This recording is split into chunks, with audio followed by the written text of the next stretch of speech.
کوئی شکر کی پٹی بھی باندھ نہیں چاہتا. حضرت ایوب 18 سال بیمار رہے. زوجہ کہنے لگی دعا کر لو تو آپ فرمانے لگے بی بی سے کہ صحت کتنی دیر رہی؟ اس نے کہا 60 سال. تو آپ فرمانے لگے ذرا بیماری کو بھی 60 سال گزر لینے دو پھر دعا بھی کر لیں گے. یہ دعا کی اللہ، یہ لفظ کہے اللہ نے صحت دے دی، تندرستی آ گئی. ایک دن گھر میں بیٹھے بیٹھے زوجہ کہنے لگی کہ ایوب یہ بتاؤ دکھ اچھے کہ سکھ؟ آپ فرمانے لگے سارے دن ہی اللہ کے ہیں پر دکھ بڑے اچھے تھے. مجھ سے پوچھو تو دکھ بڑے اچھے تھے. کہا کس طرح؟ تو حضرت ایوب فرمانے لگے جب میں بیمار تھا تو 24 گھنٹے میں ایک دفعہ میرا رب میرا حال پوچھا کرتا تھا.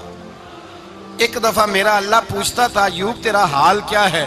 فرماتے ہیں 12 گھنٹے تو لذت ہی رہتی تھی کہ میرے رب نے میرا حال پوچھ لیا ہے، اور اگلے 12 گھنٹے میں انتظار کرتا تھا مالک حال دوبارہ کب پوچھے گا. فرمانے لگے اب صحت تو ہو گئی ہے پر اب میرا رب میرا حال تو نہیں نہ پوچھتا. بھائی مشکلات جو ہوتی ہیں وہ تو تجھے سجا دیتی ہیں، سوار دیتی ہیں. تجھے یاد آتا ہے کوئی اپنا، جب تجھے درد ہوتی ہے نا، تکلیف ہوتی ہے، پھر تیرا دل کرتا ہے کوئی کندھا ملے جہاں میں سر رکھ کے رہوں. پھر اسی لیے تو کسی درویش سے کسی نے پوچھا تھا اپنا کون ہوتا ہے؟ تو کہا جو تجھے دکھ کے وقت یاد آئے وہ تیرا اپنا ہے. جو تجھے عین آزمائش کے وقت یاد آئے اور تجھے اس کا نمبر فوراً تیرے موبائل پہ چلنے لگے وہ تیرا اپنا سجن ہے جس کو تو دکھ کے وقت یاد کرے. تو بھائی مشکلات کے بعد جو اللہ آسانی دیتا ہے. حضرت ابراہیم کو آگ میں بھی پھینکا گیا، حضرت ابراہیم علیہ السلام کو ستایا بھی گیا، نکالا بھی گیا، لیکن جب ان مشکلات سے گزرے تو میرا رب فرماتا ہے وَإِذِ ابْتَلَىٰ إِبْرَاهِيمَ رَبُّهُ بِكَلِمَاتٍ فَأَتَمَّهُنَّ قَالَ إِنِّي جَاعِلُكَ لِلنَّاسِ إِمَامًا.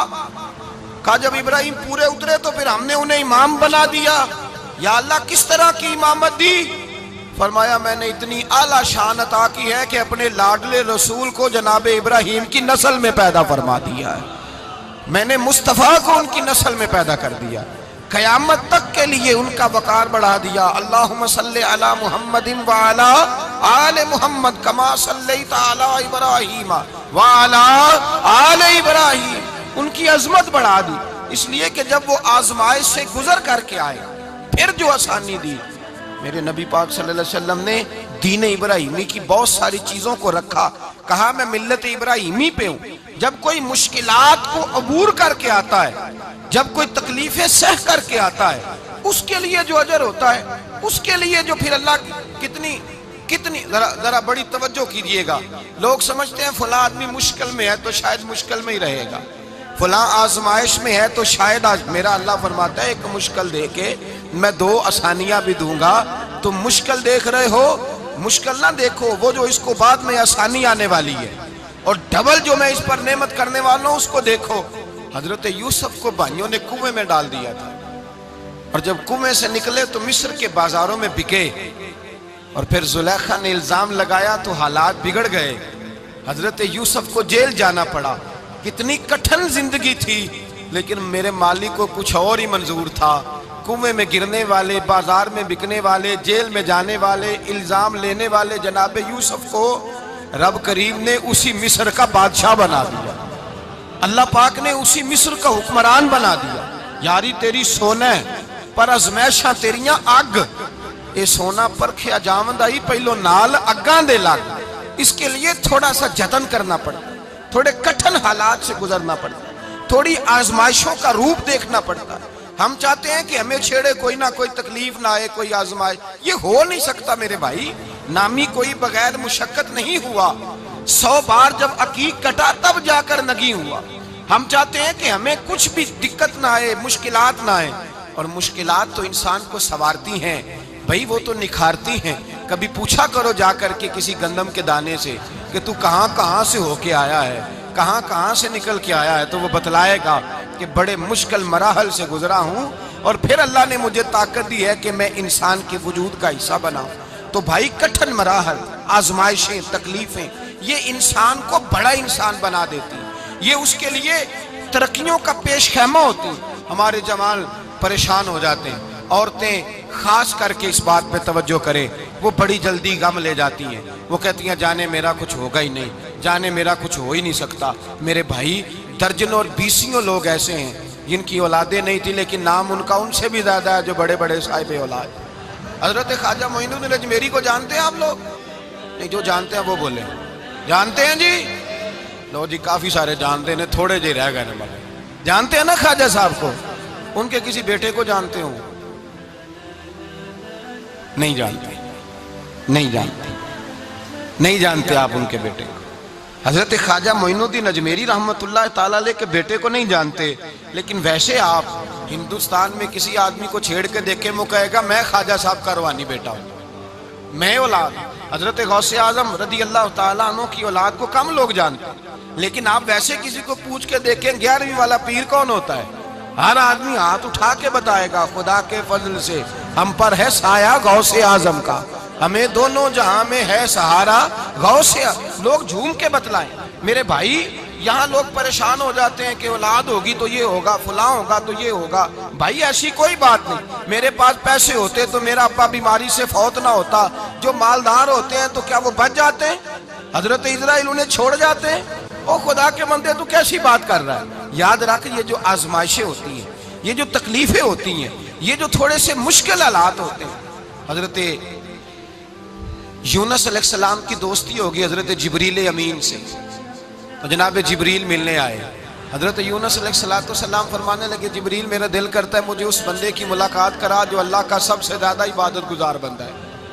حضرت جبریل امین لے گئے دور دور فلسطین کے علاقے میں، اور لے جا کر ایک بندے سے ملاقات کرائی جس کی دونوں آنکھیں بھی کوئی نہیں تھی، دونوں بازو بھی کوئی نہیں تھی، دونوں پیر بھی کوئی نہیں تھی، اور اس بندے کی زبان پر لفظ بڑا کیا جاری تھے، یا اللہ تیرا شکر ہے، یا اللہ تیرا، بول کے کہیے یا اللہ تیرا، اے اللہ تیرا شکر ہے۔ شکر شکر کر رہا تھا۔ حضرت جناب سیدنا یونس علیہ السلام کہنے لگے میں نے تجھے عبادت گزار کو ملانے کو کہا تھا، تو کہاں لے آیا؟ حضرت جبریل کہنے لگے یا یونس، یہ ہر چیز جانے کے باوجود اپنے رب کی رضا پہ راضی ہے۔ اس وقت دنیا میں نبیوں کے بعد جس سے اللہ سب سے زیادہ پیار کر رہا ہے وہ یہی بندہ ہے، یہ اپنے رب کی رضا پہ راضی ہے۔ اے تن میرا کنگی ہووے تے میں زلف سجن دی واواں، تے پوش میرے دی جتی بن جائے تے میں یار دی قدمی آواں۔ مارو مارو مینو مار مکاؤ، کوئی عذر نہ پیش لے آواں، تے جے سونا ہی میرے دکھ وچ راضی، جے سونا ہی میرے دکھ وچ راضی، جے سونا ہی میرے دکھ وچ راضی، تے میں سکھ نو چلے ڈاواں۔ مالک ہی جب اس حال میں راضی ہے تو بس ٹھیک ہو گیا، ٹھیک ہو گیا۔ وصل اچھا ہے نہ فراق اچھا ہے، بس جس حال میں محبوب رکھے وہی حال اچھا ہے۔ بس جس حال میں انہوں نے رکھا بات ٹھیک ہو گئی۔ اس میں اب انسان شکوہ کرتے پھرے کہ یہ کس طرح ہے وہ کس طرح، اپنے آپ کو مطمئن رکھا ہے۔ مشکل کے بعد جو آسانی حضرت لقمان حکیم، ان کے نام پر قرآن مجید کی پوری سورت ہے۔ حضرت لقمان حکیم علیہ رحمہ آپ اپنے بیٹے کو نصیحت کر رہے تھے، کہنے لگے بیٹا کو مشکل آئے تو گھبرانا نہیں، کوئی مشکل آئے تو کرے بیٹوں کو سمجھ آ جائے کہ مشکل آئے تو، سمجھ آ رہی ہے بات کی، مشکل آئے تو۔ اور کیا خوبصورت جملے، بیٹے کو بٹھا کے کہتے ہیں بیٹا چھوٹی مشکل آئے گی تو اللہ بڑی مشکلات آسان کر دے گا، سمجھو چھوٹی مشکلات آئیں تو اللہ نے بڑی مشکلیں اس نے آسان کر دی۔ اور آپ کو بتاؤں اصل انسان ہوتا ہی وہ ہے جو مشکلوں میں جینے کا ڈھب سیکھ جاتا ہے، وہ بن جاتا ہے جو کرب کے حالات میں جینے کا سلیقہ سیکھ جائے۔ اپنے بچوں کو یہ سمجھانا، حضرت لقمان بیٹے مشکل آئے تو گھبرانا نہیں، بڑی کو ٹال دیتی ہے، وہ نیکی کا اور آسانی کا پیش خیمہ ہوتی ہے۔ اللہ اس کے بعد آسانی سمجھا رہے ہیں۔ کچھ دنوں کے بعد کہنے لگے آؤ فلاں اللہ کے نبی کی ملاقات کو چلیں، فلاں نبی علیہ السلام سے ملنے چلتے ہیں۔ اس زمانے میں جو نبی تھے ان سے ملنے چلے گئے۔ بیٹے کو بات یاد تھی، گھوڑے پہ بیٹھے، امام ابن جوزی نے اس کو لکھا ہے، گھوڑے پہ بیٹھے تھے دونوں کے پاس گھوڑے تھے۔ اب رستہ بہت زیادہ تھا، کھانا ساتھ لے لیا، پانی ساتھ لے لیا، رستہ لمبا تھا، صحرا کا علاقہ تھا۔ جب جانے لگے تو اتنی سخت گرمی ہوئی کہ گھوڑے بھی بے ہوش ہونے لگے، اچانک ایسی گرم لو چلی کہ گھوڑے بھی۔ اب دونوں باپ بیٹا جو تھے وہ بڑی جوش میں تھے کہ جانا ہی جانا ہے، گھوڑے سے اتر کر کے پیدل چلنے لگے۔ اب پیدل چلتے چلتے ذرا آگے گئے تو اب گرمی میں جتنا بندہ پیدل چلتا ہے اتنا پیاس بھی زیادہ لگتی ہے، تو پانی پیتے رہے، کھانا کھاتے رہے، کھانا پانی بھی ختم ہو گیا۔ تھوڑا آگے چلے نا، اس قدر تکلیف بڑھی کہ حضرت جناب لقمان کے بیٹے کے پیر کے اندر ایک ہڈی پیوست ہو گئی۔